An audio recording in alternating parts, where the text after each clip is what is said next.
চলুন সরাসরি মূল বিষয়ে ঢুকে পড়া যাক। আজকে আমরা চিকিৎসা বিজ্ঞানের ইতিহাসের এমন একটা বিষয়ে বিশ্লেষণ করতে যাচ্ছি যা সত্যি বলতে একেবারে জাদুকরী, অ্যান্টিমোনিয়াম টার্টারিকাম। বিশেষ করে শ্বাসযন্ত্রের ক্ষেত্রে এর যে ক্ষমতা সেটা এক কথায় অবিশ্বাস্য। যদি এর শুধু এই একটা মাত্র গুণই থাকত, মানে শুধু শ্বাসযন্ত্রের উপর কাজ করার ক্ষমতা, তাতেই কিন্তু এটি চিকিৎসা ক্ষেত্রে একেবারেই অপরিহার্য হয়ে উঠত। জিনিসটা কতটা শক্তিশালী হতে পারে তা একবার ভাবলেই অবাক হতে হয়। আচ্ছা, একটা কথা ভাবা যাক, রোগের নামটা কি আসলেই খুব বেশি ম্যাটার করে?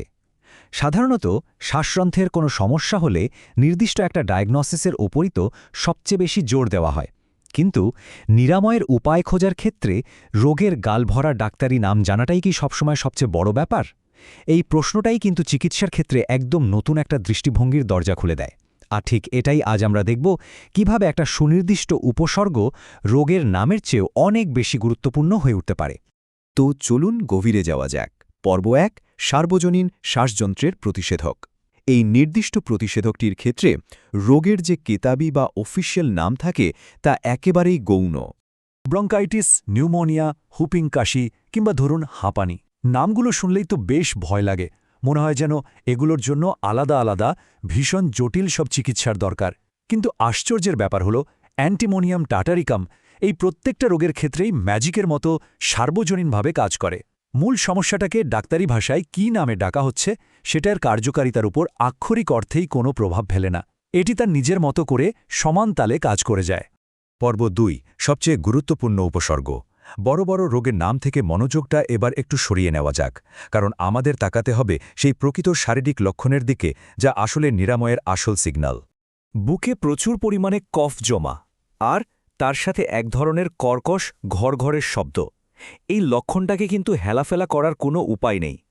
বাইরে থেকে এই যে ঘরঘর শব্দটা শোনা যায়, এটাই আসলে নিরাময়ের মূল চাবিকাঠি। এটি এমন একটা গুরুত্বপূর্ণ আর স্পষ্ট অবস্থা যেখানে আসলে কোনো সন্দেহের অবকাশই থাকে না যে ঠিক কোন প্রতিষেধকটা এখন প্রয়োজন। এখন এখানে যে বিষয়টা সত্যিই সবচেয়ে ইন্টারেস্টিং তা হল একটা ভয়ঙ্কর মেডিকেল প্যারাডক্স বা স্ববিরোধ। একদিকে দেখা যাচ্ছে পুরো বুক কফে ভরে যাচ্ছে, আর অন্যদিকে সেই কফ বের করে আনার চরম অক্ষমতা। মানে বুকে কফ জমে শ্বাসকষ্ট হচ্ছে ঠিকই, কিন্তু সেটা কাশির মাধ্যমে যে বের করে আনবে, শরীরের সেই শক্তিটুকু আর অবশিষ্ট নেই। বোঝাই যাচ্ছে এটা কতটা যন্ত্রণাদায়ক আর ভয়াবহ একটা পরিস্থিতি হতে পারে। যখনই বুকে ঠিক এই কফ আটকে থাকার আর ঘর ঘর শব্দের পরিস্থিতিটা তৈরি হয়, তখন মাথায় সর্বপ্রথম একটাই নাম আসতে হবে, টার্টার এমেটিক। আসলে এটি অ্যান্টিমোনিয়াম টার্টারেকামেরই আরেকটা নাম। এই সুনির্দিষ্ট এবং ভীতিকর মিউকাস ট্র্যাপ বা কফ আটকে যাওয়ার ঘটনায় এটি কিন্তু কেবল একটা বিকল্প নয়, এটিই হলো একদম প্রথম এবং প্রধান সমাধান। পর্ব ৩, কারা সবচেয়ে বেশি উপকৃত হয়।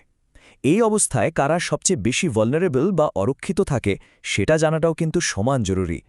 হ্যাঁ, এটা সব বয়স আর সব ধরনের শারীরিক গঠনের মানুষের জন্যই প্রযোজ্য এবং সমানভাবে কার্যকর।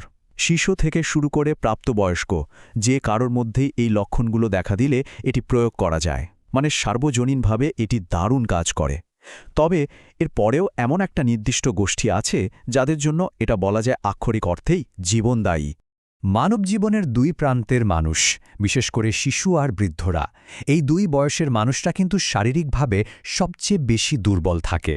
তাদের পেশিতে পর্যাপ্ত শক্তি থাকে না, ফলে বুকে জমে থাকা সেই ঘন কফ কাশির মাধ্যমে বের করে আনা তাদের জন্য প্রায় অসম্ভব একটা কাজ হয়ে দাঁড়ায়। আর ঠিক এই কারণেই এই অরক্ষিত গোষ্ঠীটি এই অপরিহার্য প্রতিষেধকটির সবচেয়ে বড় সুবিধাভোগী। সবশেষে একটা বিষয় একটু গভীরভাবে ভাবার মতো, শ্বাসযন্ত্রের এই চরম উপশম কি সত্যি কেবল একটা ঘর ঘর শব্দ শোনার মাধ্যমেই সম্ভব? রোগের বড় বড় ভীতিকর সব নামের পেছনে না ছুটে স্রেফ একটা শারীরিক উপসর্গের উপর ভিত্তি করে পুরো চিকিৎসা করার এই কনসেপ্টটা সত্যিই বিস্ময়কর। এটা আমাদের পরিষ্কার দেখিয়ে দেয় যে অনেক সময় রোগের জটিল নামের চেয়ে শারীরিক লক্ষণগুলো নিখুঁতভাবে পর্যবেক্ষণ করাই প্রকৃত সমাধানের পথ দেখাতে পারে। আর এই ভাবনাটাই হয়তো ভবিষ্যতের চিকিৎসার পুরো দৃষ্টিভঙ্গিটাই বদলে দিতে পারে।